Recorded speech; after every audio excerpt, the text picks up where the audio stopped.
श्री स्वामी समर्थ.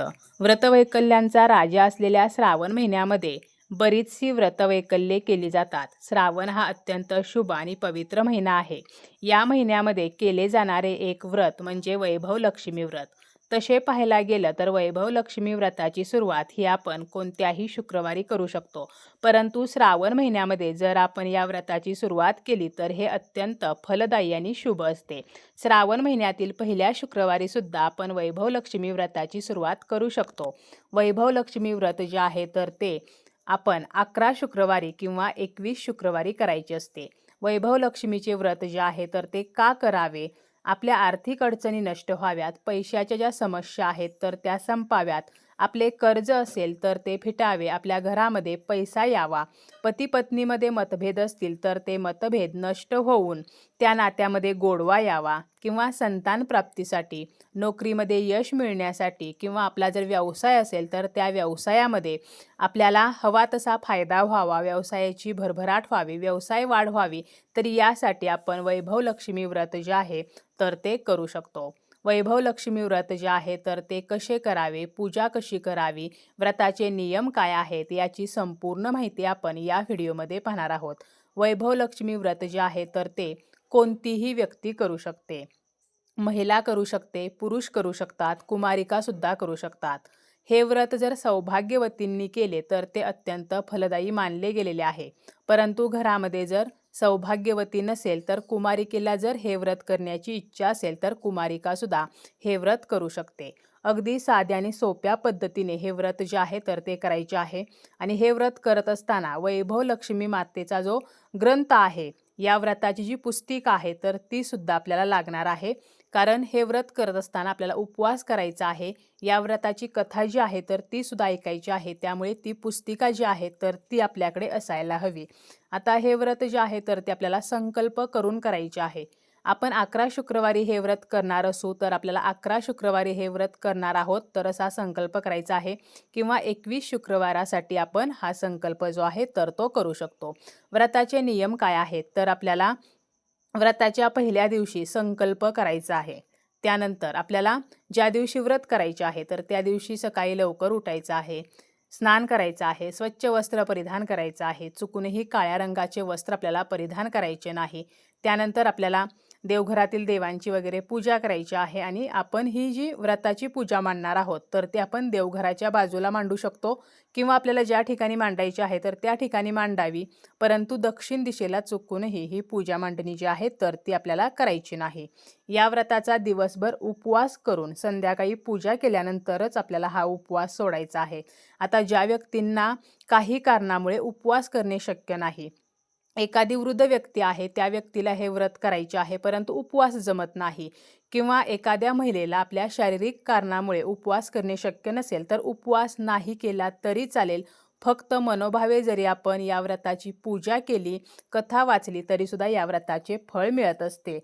एखाद्या शुक्रवारी जर अडचण आली, मासिक धर्म असेल, सुतक असेल, किंवा आपल्याला जर गावाला जायचे असेल तर आपल्याला तो शुक्रवार जो आहे तर तो सोडून द्यायचा आहे. त्या शुक्रवारी फक्त आपल्याला उपवास आणि नामस्मरण करायचं आहे. पूजा नाही केली तरी चालेल. फक्त तो जो शुक्रवार आहे, ज्या शुक्रवारी अडचण आलेली आहे तर तो आपल्याला 11 किंवा 21 शुक्रवारांमध्ये धरायचा नाही. पहिले जर आपले 7 शुक्रवार झाले आणि 8व्या शुक्रवारी जर अडचण आली तर 9वा जो येणारा शुक्रवार आहे तर तो आपला 8वा शुक्रवार असणार आहे. तर अशा प्रकारे आपल्याला ज्या शुक्रवारी अडचण येईल तो शुक्रवार स्किप करायचा आहे आणि हे व्रत जे आहे तर ते आपल्याला कंटिन्यू करायचं आहे. एखाद्या शुक्रवारी अडचण आली तर आपल्याला पुन्हा पहिल्यापासून हे व्रत करण्याची गरज नाही. तसेच आपण जेव्हा उपवास सोडतो तर त्यावेळेला सात्विक अन्नपदार्थ खाऊनच आपल्याला हा उपवास सोडायचा आहे. सोन्या चांदीचे दागिने जरी आपल्याला या व्रताच्या पूजेमध्ये ठेवण्यासाठी नसतील तरी आपण त्याऐवजी नाण्यांचा वापर करू शकतो. व्रताचे उद्यापन आपल्याला करायचं आहे आणि उद्यापनाच्या वेळेला 5, 7 किंवा 11 कुमारिकांना किंवा सवाष्ण महिलांना बोलावून त्यांचा मानपान आपल्याला करायचा आहे. त्यांना गोडाचा प्रसाद द्यायचा आहे आणि वैभव लक्ष्मी व्रताची जी प्रत आहे तर ती सुद्धा द्यायची आहे. एखादी भेटवस्तू सुद्धा आपल्याला द्यायची आहे. या व्रताची पूजा जी आहे तर ती कशी करावी? ज्या ठिकाणी आपण पूजा मांडणी करणार आहोत तर ती जागा आपल्याला स्वच्छ करून घ्यायची आहे. त्या ठिकाणी आपल्याला पाट किंवा चौरंग मांडायचा आहे. त्यावरती स्वच्छ असे लाल रंगाचे वस्त्र आपल्याला अंतरायचं आहे. आणि त्या पाटावरती आपल्याला एका बाजूला सर्वप्रथम दिवा जो आहे तर तो लावून घ्यायचा आहे. थोड्याशा अक्षत आपल्याला ठेवायच्या आहेत आणि त्यावरती आपल्याला तो दिवा जो आहे तर तो ठेवायचा आहे. त्यानंतर त्या दिव्याला आपल्याला हळदी कुंकू अक्षता फूल अर्पण करून दिव्याची पूजा करायची आहे. कारण आपण कोणतीही जेव्हा पूजा करतो त्यावेळेला ती पूजा अग्निदेवतेच्या साक्षीने करत असतो, म्हणून सर्वप्रथम दिव्याची पूजा करून घ्यायची आहे. यानंतर आपल्याला सुपारीची पूजा करायची आहे. गणपती म्हणून आपल्याला सुपारीचा वापर करायचा आहे. आणि त्या पाठावरती आपल्याला एका बाजूला म्हणजे पाटावरती डाव्या बाजूला आपल्याला काय करायचं आहे तर सुपारी जी आहे तर ती थोड्याशा अक्षता ठेवून ठेवायची आहे. सुपारीला आपल्याला अगोदर अभिषेक करून घ्यायचा आहे. त्यानंतर ही सुपारी जी आहे तर ती ठेवायची आहे. सुपारी म्हणजे काय तर गणपती म्हणून आपण या सुपारीची पूजा करणार आहोत. त्या सुपारीला आपल्याला हळदी कुंकू अक्षता फूल दुर्वा जास्वंदीचं फूल अर्पण करायचं आहे. कारण कोणत्याही पूजेची सुरुवात आपण गणपती पूजनाने करत असतो. यानंतर आपल्याला त्या पाठावरती माता लक्ष्मीची प्रतिमा ठेवायची आहे. लक्ष्मीचा आपल्याकडे फोटो असेल किंवा अष्टलक्ष्मीची प्रतिमा असेल किंवा मूर्ती असेल तर तो ठेवायचा आहे. त्यानंतर आपल्याला एका बाजूला नारळ जो आहे तर तो ठेवायचा आहे. फोटो ज्या ठिकाणी आपण लक्ष्मी मातेचा ठेवलेला आहे तर लक्ष्मी मातेच्या फोटोच्या एका बाजूला आपल्याला नारळ जो आहे तर तो ठेवायचा आहे. आता हा नारळ जो आहे तर तो आपण फोटोच्या उजव्या बाजूला ठेवला तर अतिशय उत्तम. त्यानंतर आपल्याला त्या फोटोसमोर एक कलश जो आहे तर तो मांडायचा आहे. यासाठी आपल्याला सर्वप्रथम कलश जो आहे तर तो तयार करून घ्यायचा आहे. एक तांब्याचा स्वच्छ तांब्या घ्यायचा आहे, तो पाण्याने भरून घ्यायचा आहे. त्यावरती आपल्याला हळदी कुंकू एकत्र करून त्याचं स्वस्तिक चिन्ह काढायचं आहे. स्वस्तिकच्या बाजूला आपल्याला 2 उभ्या रेषासुद्धा काढायच्या आहेत आणि त्या तांब्याच्या तोंडाला आपल्याला हळदी कुंकवाची 5 बोटे जी आहेत तर ती सुद्धा आपल्याला लावून घ्यायची आहेत. म्हणजे हळदी कुंकू त्या तांब्याच्या तोंडाला लावून घ्यायचा आहे. आता तो जो तांब्या पाण्याने भरलेला आहे तर तो आपल्याला ज्या ठिकाणी माता लक्ष्मीची प्रतिमा ठेवलेली आहे तर त्या प्रतिमेसमोर थोडेसे तांदूळ ठेवून त्यावरती ठेवायचा आहे.